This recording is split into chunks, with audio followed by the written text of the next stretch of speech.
unos gilipollas.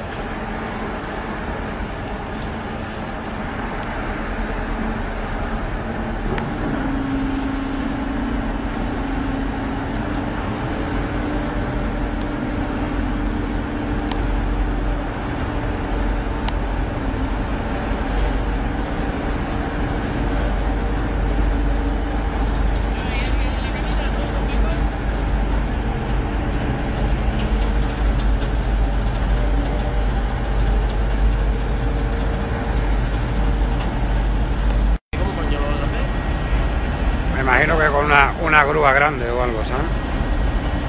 Una grúa hacho de esta. Vamos a ver si aguanta, El barco no se va a poder arrimar, ¿eh? Solo no vea lo que le va a entrar por el coche. Si se moja la guitarra, ¿qué? Ya no vale, ¿no? Espérate que todavía puede ser que caiga al agua. A ver si aguanta ahí. Ya puede ser, ¿no? Nada. Están medios. Vamos a coronar al camionero. A ver.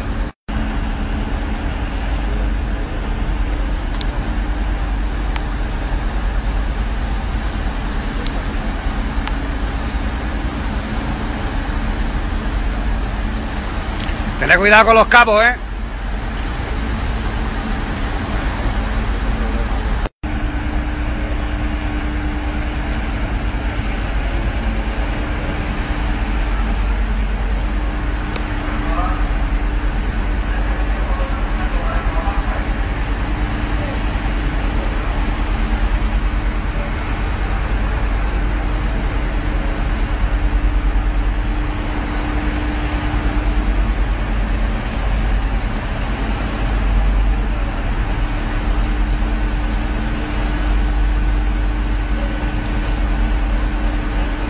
Quédate de ahí, Joaquín. ¿Cómo se ha ido para adelante, man?